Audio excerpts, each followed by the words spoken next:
오늘 본문 말씀에 의지해서 아사 왕과 나라의 평온함 이런 제목으로 하나님 말씀을 증거하고 은혜 받고자 합니다.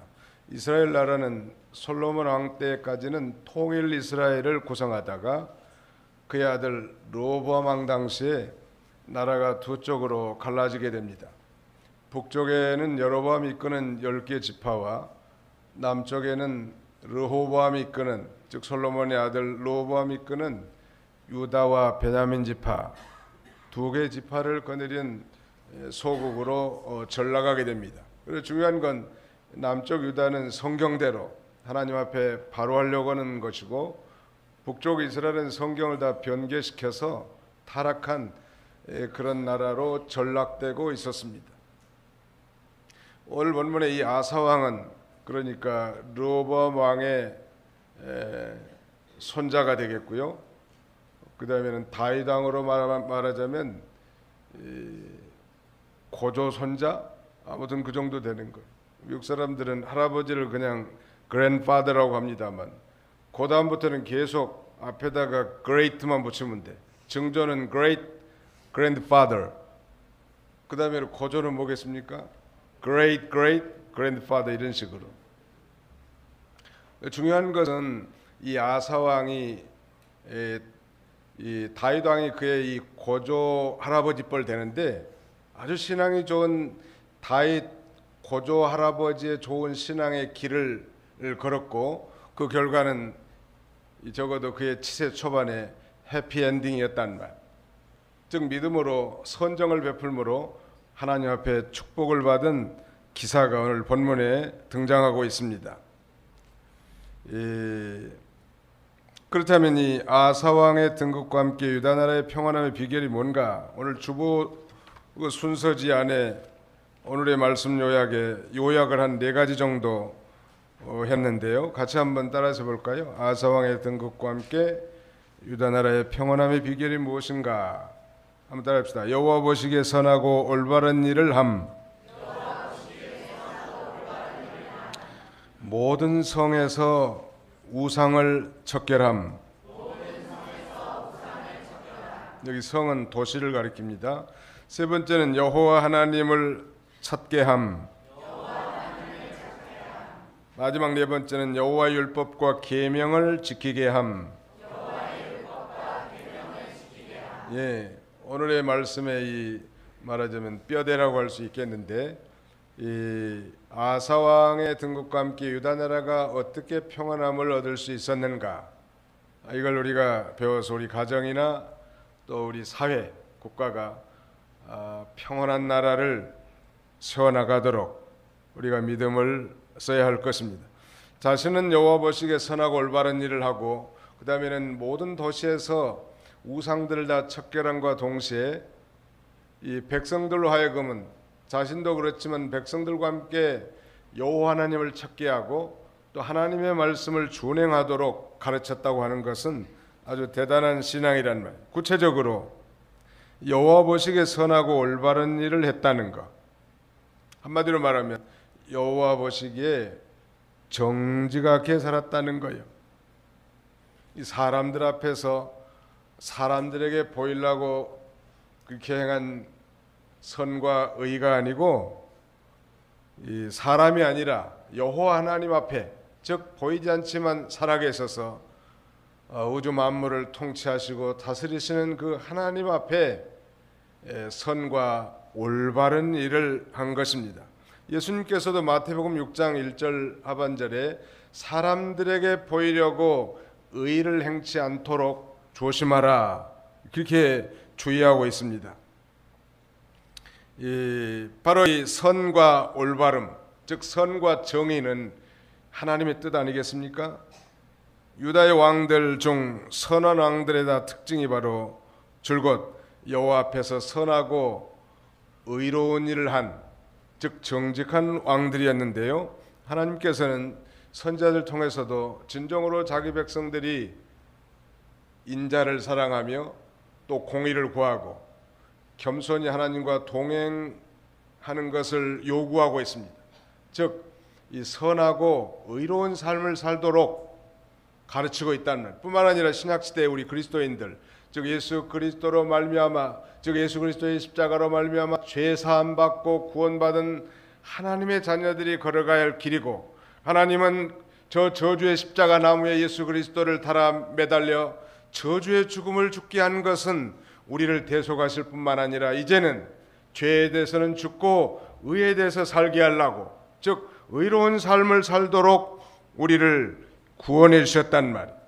그런데 바로 이 아사 왕이 하나님이 기뻐하시는 선함과 선행과 그 다음에는 의로운 삶, 올바른 삶을 추구하고 살았다는 거예요. 그래서 하나님께서 그 땅에 이 기이한 안식과 평화를 가져다 준 것입니다. 두 번째는 모든 성에서 우상을 척결했다는 거예요. 거기 3절부터 5절까지 좀 읽어주시죠.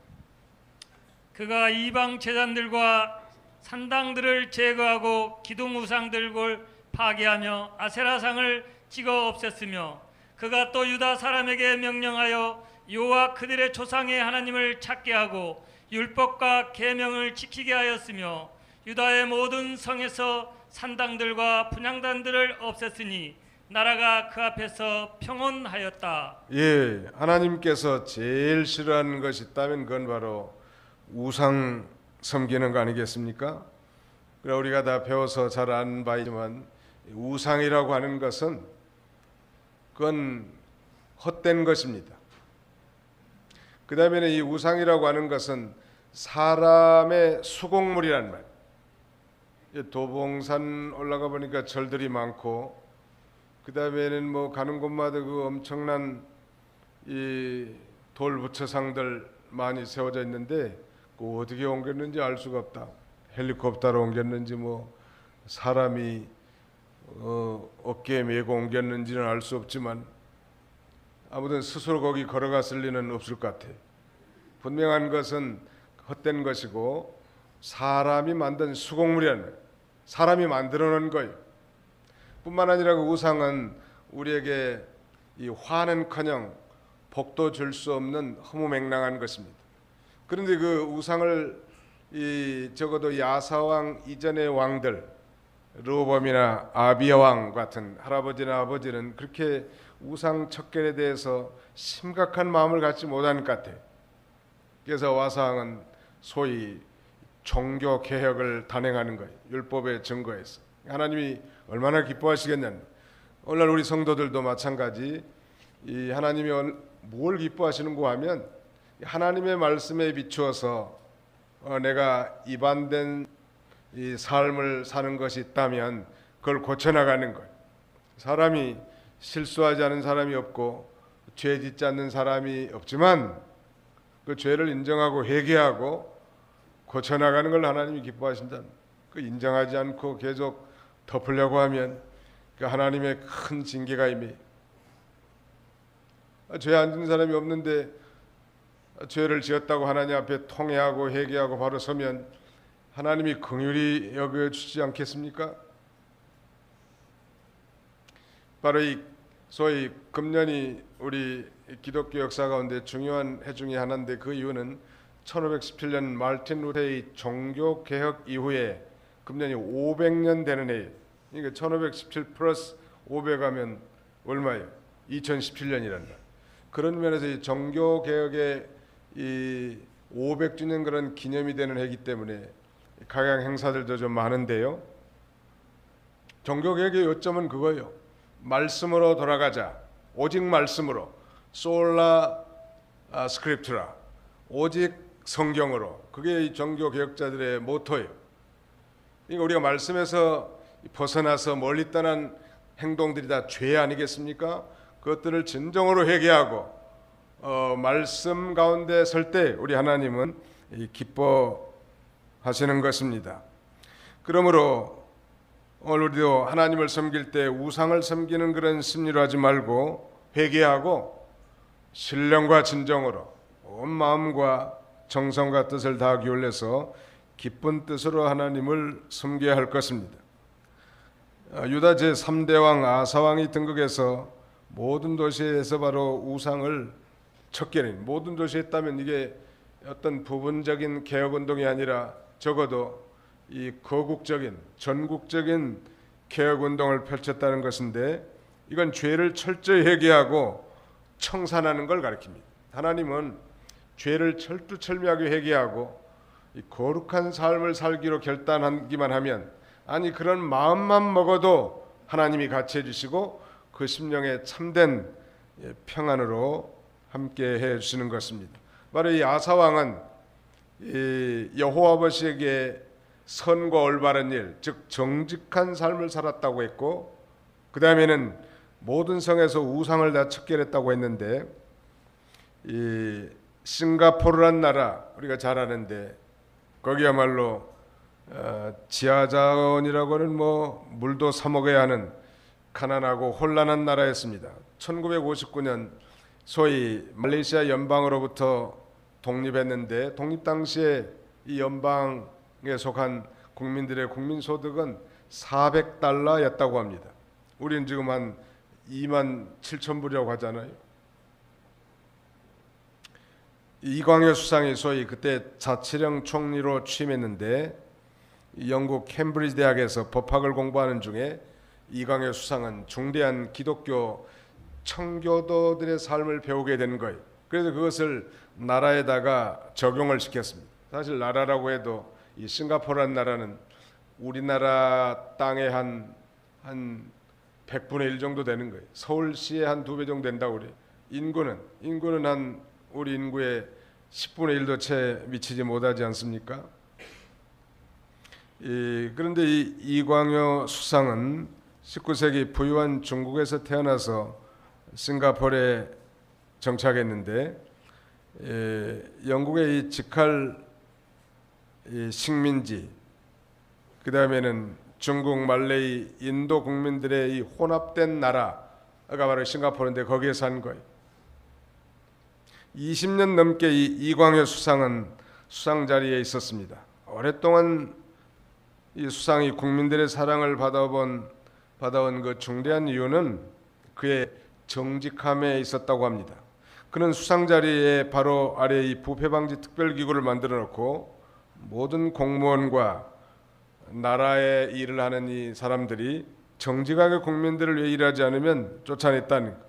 대신에 정직하게 일만 하면 넉넉한 보수를 주고 생활에 지장이 없도록 하는 거예요.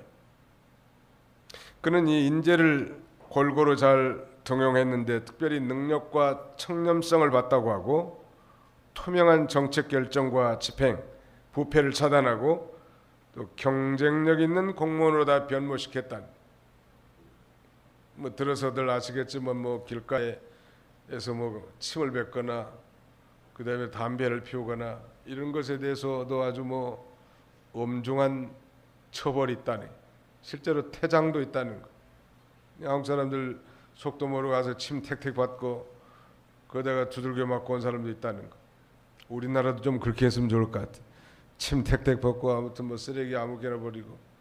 여기 중량찬이 걸어다 보니까 뭐 물 마시고 그 물 빈 페트병을 아무렇게나 버린 사람들이 많고, 그다음에 자기가 조용히 쓴 그 벤치의 의자 밑에 조용히 그 빈 병들이나 쓰레기를 놔두고 간 사람들이 있는데 너무 참 부끄러워요. 이거 부끄럽다. 아주 기본적인 거 아니에요?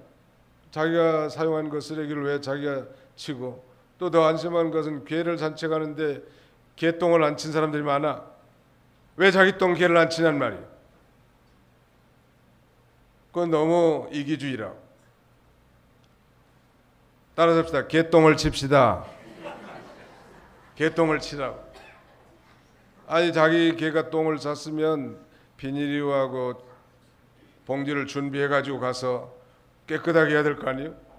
다른 사람들에게 그 불쾌감을 주게 만드냐는 말. 이런 기본적인 것부터 국민들이 고쳐지지 않으면 나라가 소망이 없어요. 아직도 멀었다. 아니 자기가 마신 물, 자기는 살고 뭐 환경은 다 버려도 되는가? 정말로 예수를 진실로 믿는 사람들은 환경 보호에도 관심을 가져야 하고, 그다음에 가장 기본적인 에티켓, 양심 쓰는 일 이런 걸 바로 감당해야 된다는 말. 제가 지금 말씀드리고자 하는 것은 아사 왕의 이 정직한 생활을 통해서 그 나라가 적어도 치세 초기에 10년 이상 평안한 부국으로 살게 하신 것은 하나님의 선물이, 즉 그의 선정에 대한 하나님의 선물인데, 오늘날도 이 그리스도인들이 구원받은 하나님의 자녀들이 그렇게 산다면 하나님이 복을 주시지 않겠냐는 말. 우상을 이거 제거하는 일에도 대충 적당하게 한 게 아닙니다. 거기 3절에 한번 보실까요? 그가 이방 제단들과 산당들을 제거하고 기둥우상들을 파괴하며 아세라상들을 찍어 없앴으며, 어디 5절에 본 유다의 모든 성에서 산당들과 분향단들을 없애니 나라가 그 앞에서 평온하였다. 이거 뭐 제거하고 찍어 없애고 그 다음에는 없앴다는 것. 영어 표현은 removed the altars of the foreign gods and the high place and broke down the sacred pillars and cut down the wooden images. 그러니까 뭐 removed, cut down, 그 다음에는 broke down, 완전히 그냥 제거하고 찍어버리고 뽑아버렸다는 거. 그래서 다시는 그 우상 숭배하지 않도록 그렇게 하는 거예요. 심지어는 거기 16절 한번 보실까요? 15장 16절 읽으시기 바랍니다. 아사 왕의 어머니 마가가 아세라를 위해 우상을 만드니 아사가 태우 자리에 패하였으며 또 아사가 그 우상을 찍어내고 빠서 기드론 시내가에서 불살랐다. 예, 아사 왕의 어머니가 마가란 사람인데, 이 어머니가 우상 섬기는 말이에요. 아세라라고 하는 여신 우상을 만들어 가지고 섬기니까 아들 아사가 그 어머니를 태우의 자리를 해서 패해버릴 정도로 아주 우상 박멸, 우상 척결에 대해서 철두철미한 거예요. 추석이 뭐 한 달도 남지 않은 것 같은데, 아직도 예수를 안 믿는 사람들은 뭐 명절에 제사 지내는 전통이 있단 말.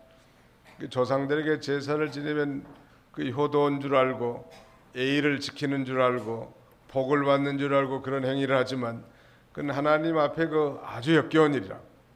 예수 믿는 사람은 그걸 다 끊어야 돼. 제사나 그 제대로 끊지 못한다면 그 믿음이 자라날 수 없어요. 그 효도하는 게 아니라고, 적당하게 동조하지 말고 아닌 건 아니라고 자신의 의사를 분명히 밝히라. 성경은 이렇게 말합니다.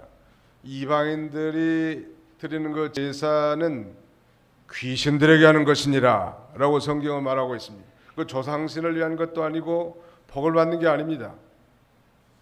아예 이 제사를 그 우상 아니겠습니까?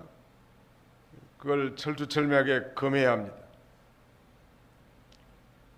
또 제사를 하는데 그 음식을 만드는데 참여하지 말고, 왜 참여하지 않느냐고, 불효자식이라고 말한다고 한다면 이 불효는 하지 마시고 언제나 이 천륜이 일륜보다 앞선 거예요.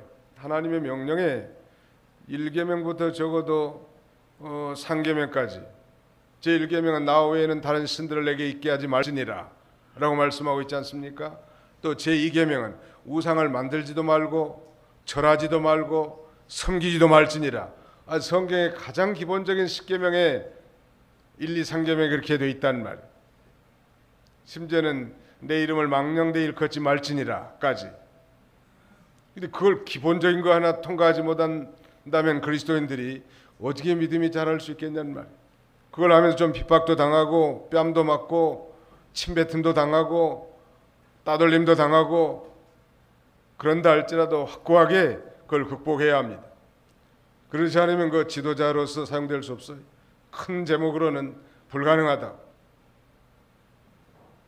뿐만 아니라 오늘날은 이 마음의 우상, 심령의 우상이라는 게 있는데, 우리가 뭐 직접 뭐 우상을 만들어 놓고 절하고 섬기는 일은 없겠지만은 그리스도인이라면 우리 마음 속에서 하나님보다 더 사랑하고 하나님보다 더 지배받고 하나님보다 더 따라가고 하나님보다 더 의지하는 모든 대상이 우상입니다. 돈이면 돈, 자녀면 자녀, 사업이면 사업, 취미면 취미, 이런 것들이 나로 하여금 신앙생활을 온전하게 하지 못하고 하나님을 따라가는데 방해를 준다면 그 모든 것들이 다 우상들이라는 거예요. 하나님은 그 우상들과 하나님을 겸하여 섬길 수 없다고 성경은 증거합니다. 하나님은 결코 이순위를 원하지 않아요. 하나님은 언제나 제1순위, 하나님 제1주의를 원하신다는 말. 그런 걸 제거해야 돼. 그때 하나님이 기뻐하시고 그 마음에 참 평강을 주시는 거예요. 세상 사람들에게는 배척을 좀 받을 수 있겠지만 그들도 예수를 믿고 하나님을 섬길 때 저분이 참 제대로 믿었다, 저 사람이 내 친구인 게 너무 감사하다, 내 아들이 그런 줄 몰랐더니 정말 진실한 신자였다고, 우리도 다 우리 자녀를 따라가자고, 이런 역사가 나타날 거 아니? 적당하게 동조해주고 적당하게 이게 뭐 예스나 노를 불분명하게 표현했기 때문에 그 죄 짓고 따라가는 거예요. 나는 예수를 믿기 때문에 제사에 참여할 수 없습니다. 한마디 해놓으라고.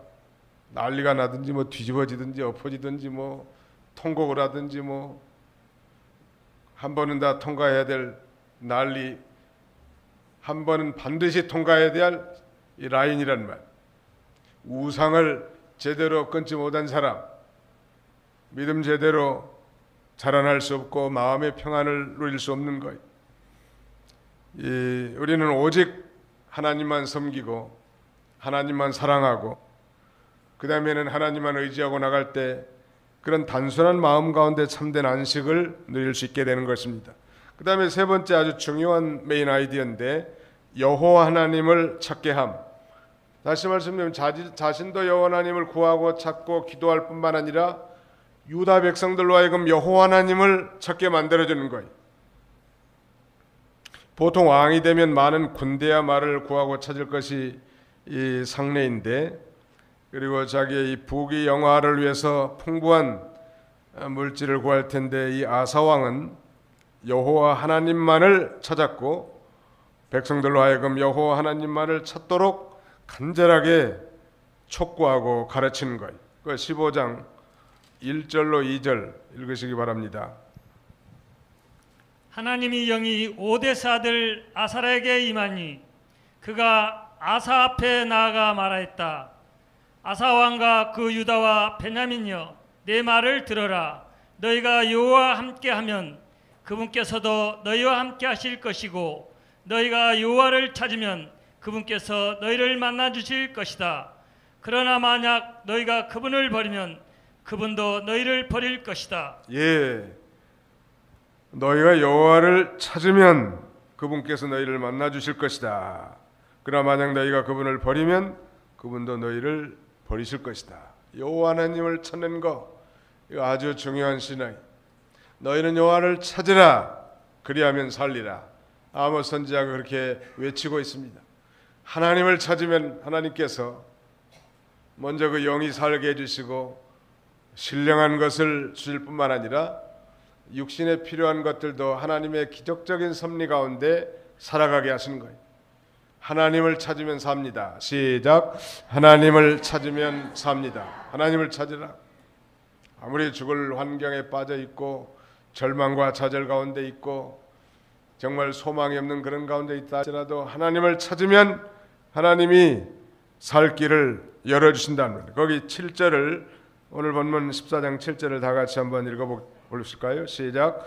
아사가 유다 사람들에게 말하기를, 우리가 이 성읍들을 건축하고 성벽과 망대와 문과 빗장을 만들자. 우리가 여호와 우리 하나님을 구했으므로 이 땅이 아직 우리 앞에 있고 우리가 주님을 찾았으므로 주께서 우리 사방에 안식을 주셨다 하고 하였고, 그들은 성읍을 무사히 잘 건축하였다.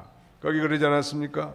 우리가 여호와 우리 하나님을 구했으므로 이 땅이 아직 우리 앞에 있고 우리가 주님을 찾았으므로 주께서 우리 사방에 안식을 주셨다. 그렇게 말하고 있습니다.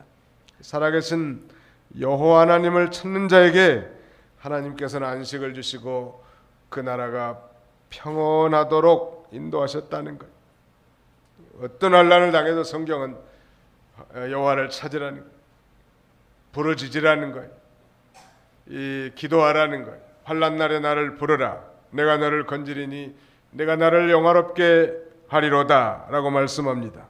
여기 아사 왕에게 오늘 본문 9절에서 15절에는 이제 큰 어려운 문제가 생겼습니다. 난관인데요. 그 내용을 간단하게 요약하면 에티오피아 사람, 이 에티오피아 사람 세라가 군대 100만 명과 요새 탱크와 같은 병거 300승을 이끌고 이제 유다 나라를 쳐들어온 거예요. 그래 마레사에 이르렀는데 믿음의 왕 아사는 그를 맞아 싸우려고 이제 평소 훈련시켜 놓은 이 강한 용사들과 함께 출동해서 마레사의 스바다 골짜기에 진을 친 다음에 맨 먼저 한 그의 신앙적 행동은 여호와 하나님을 부르짖어 찾습니다. 11절 아사가 여호와 그의 하나님께 부르짖어 말하기를 여호와시여 강한 자와 약한 자 사이에 주님밖에는 도리가 없습니다. 여호와 우리 하나님이시여 우리가 주님만 의지하오니 우리를 도우소서. 우리가 주님의 이름으로 이 많은 무리를 치러 왔습니다. 여호와시여 주께서는 우리의 하나님이시니 사람이 주님을 이기지 못하게 하소서. 하나님 앞에 그렇게 기도한 거예요. 강한 자와 약한 자 사이에 도우실 이는 오직 주님밖에 없다는 거예요. 그래서 주님만 의지하오니 하나님이 도와달라는 거예요.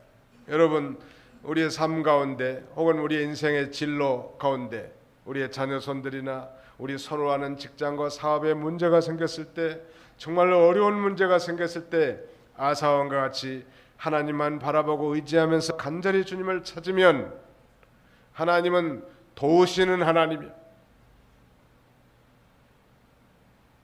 성경에 시편 46편 1절에 그렇게 말씀하시죠. 하나님은 우리의 피난처시라 환난 날에 만날 큰 도움이시라 라고 말씀하고 있지 않습니까? 그러므로 그 하나님 앞에 기도하는 거예요.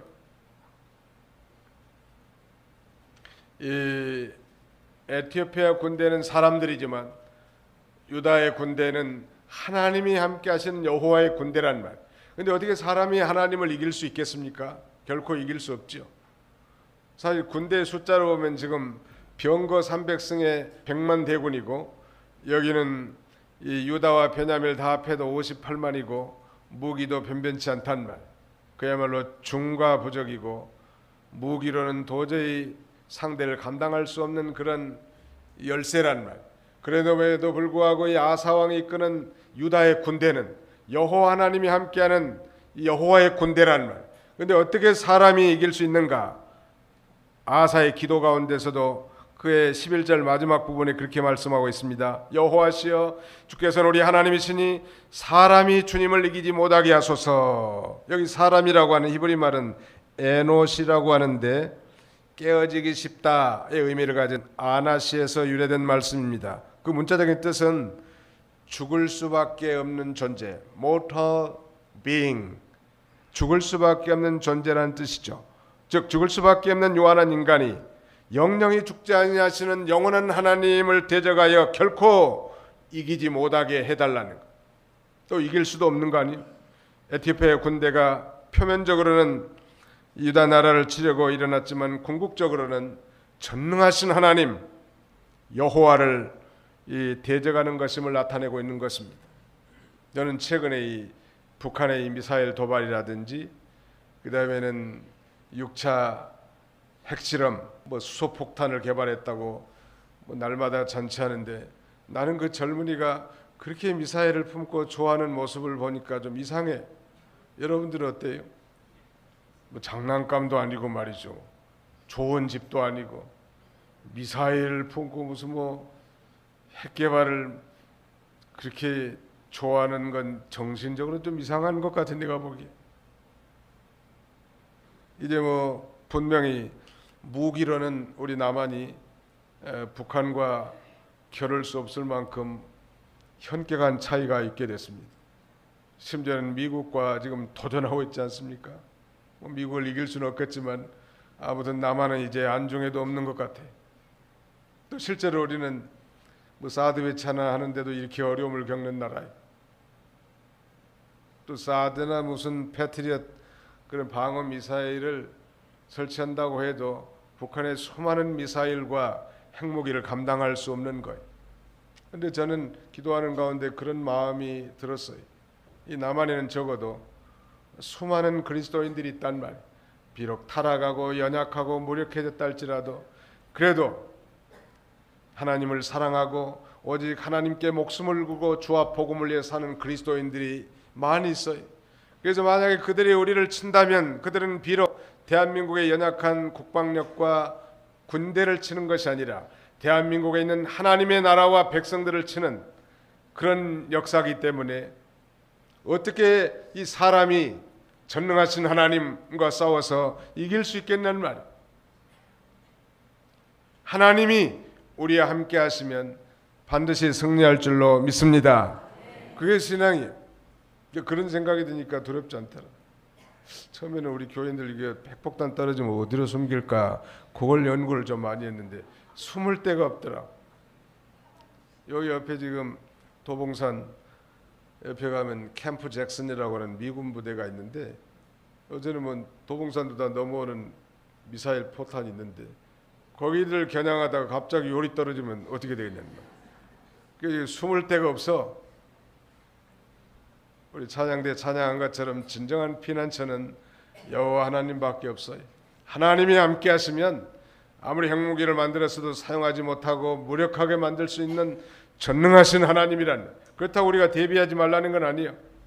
여기 아사왕도 철두철미하게 강한 군사로 대비해놓고 그러나 군사력으로 전쟁에 승리한 것이 아니라 전쟁의 승패는 여호와 하나님께 있는 줄 알고 먼저 강한 자와 약한 자 사이에 승리케 하시는 분은 하나님인 줄 알고 하나님 앞에 기도했단 말이에요. 그게 중요한 거예요. 우리 찬송가 342장에 보면 어려운 일 당할 때라는 그런 찬송이 있는데요. 이 찬송은 에드가 페이지 스타이트스라고 하는 사람이 1876년 작시한 곡이죠. 우리가 즐겨 애송하는 찬송인데 이 찬송의 내용은 예수를 믿는다는 것이 만사 해결의 열쇠라는 내용의 아주 매우 신앙적인 찬송입니다. 이 찬송이 신문에 게재되자 어떤 사람이 이걸 오려서 전도자 무디 선생에게 가져다 주니까 무디 선생은 내용이 매우 신앙적인데 감동을 받아서 당시에 이 전도자를 따라다니면서 이 찬송한 찬송 인도자 아이라 데이빗 생키에게 곡을 주고서 소위 만들어서 소위 찬송가로 편입이 된 것입니다. 어려운 일 당할 때라고 하는 그 찬송의 가사에 보면 어려운 일 당할 때 나의 믿음 적으나 의지하는 내 주를 더욱 의지합니다.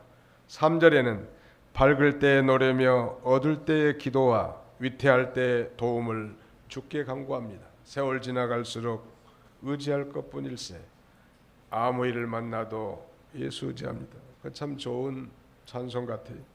여러분 이 세상에는 늘 평안만 있는 건 또 아니죠. 환난도 있고 늘 형통한 일만 있는 게 아니죠. 곤고한 일도 있단 말. 밝을 때나 아니 정말 어두울 때에도 우리가 하나님을 찾고 하나님 앞에 기도하면 하나님이 만능으로 들어주시는 거예요. 아사왕의 기도가 응답되었을까요? 12절 보십시오.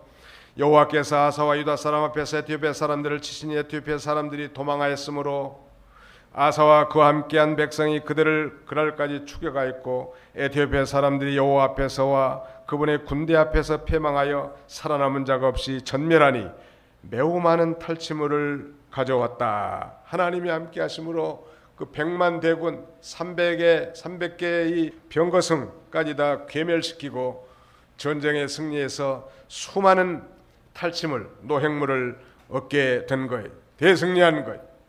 2차 세계대전 당시에 연합국 프랑스가 이 독일의 공격을 받자 이 영국이 이제 프랑스를 지원하기 위해서 35만 명의 군대를 지원합니다. 그런데 그 독일군의 이 파죽세로 쳐들어오는 이 독일군에게 그야말로 속수무책이었고 결국 후퇴해서 이 갇힌 곳이 유명한 덩케르크 반도입니다. 독일은 이 덩케르크 반도에 갇혀 있는 35만 명의 영국 군대들이 이제 이 덩케르크 반도에 갇혀서 완전히 이 몰살시킬 좋은 기회를 얻었다고 생각을 합니다.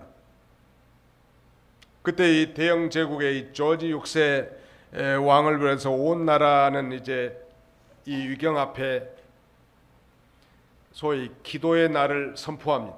이 덩케르크 반도에 35만 명이나 되는 퇴역군인 후퇴하는 이 영국군의 군대가 독일군에게 완전히 몰살할 수밖에 없는 그런 위경 가운데서 이 영국이 할 수 있는 유일한 것은 하나님 앞에 기도할 수밖에 없단 말. 그래서 왕으로부터 온 백성 이르기까지, 심지어 왕은 베옷을 입고 이제 하나님 앞에 온 국민과 함께 무릎을 꿇고 기도합니다. 모든 일을 해결할 수 있는 주님, 우리는 어떻게 할지 모르지만 저희를 인도해 주시옵소서. 우리의 길이 막힌 것이지 하나님의 길이 막힌 것이 아닐 줄을 믿습니다. 그리고 하나님 앞에 모든 걸 맡기고 기도한 거예요. 여러분, 자기의 힘과 능력만 과대평가하는 사람은 기도할 수 없는 거예요. 적어도 기도한다고 하는 것은 믿음이 있다는 반증이거든요.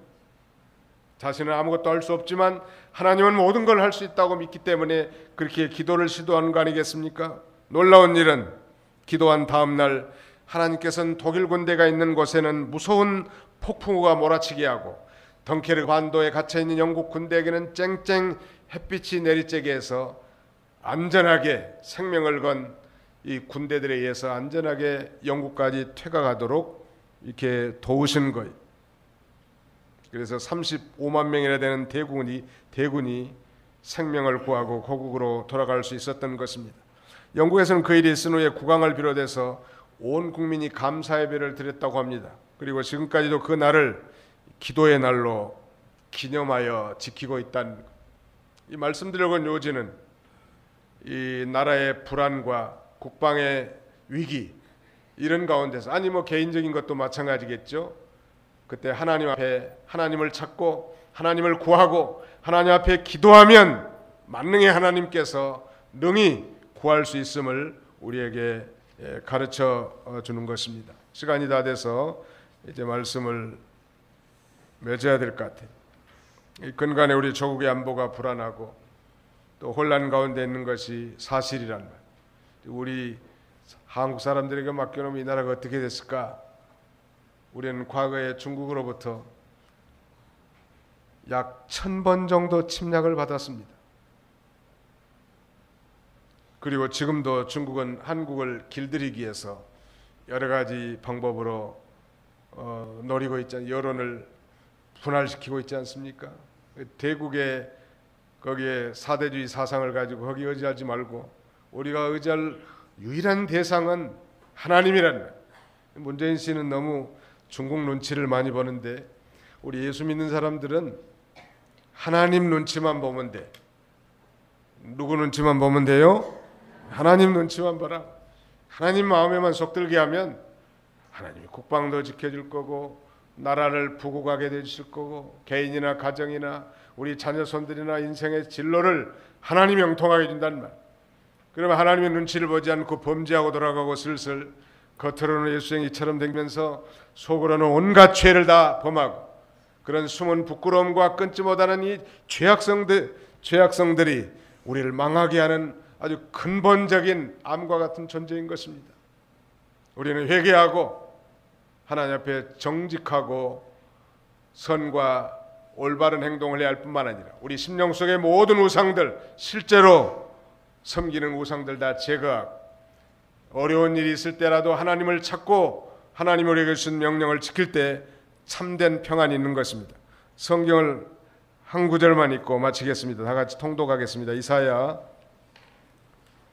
이사야서 48장 17절.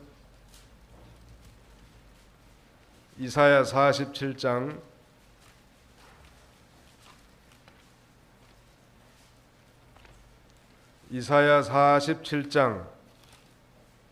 48장 17절로 19절까지 한번 같이 읽어보실까요? 17절로 19절 시작. 내 구속자이시며 이스라엘의 거룩한 분이신 여호와께서 같이 말씀하신다. 나는 여호와 너의 하나님이니 너를 가르쳐 유익하게 하고 내가 가야 할 길로 너를 인도한다. 만일 내가 나의 명령들의 귀를 기울였더라면 내 평화가 강 같을 것이며 내 공의가 바다 물결 같았을 것이고 내 자손이 모래 같았을 것이며 내 후손들이 곡식 알갱이 같아서 그들이 이름이 끊어지지 않거나 내 앞에서 없어지지 않았을 것이다.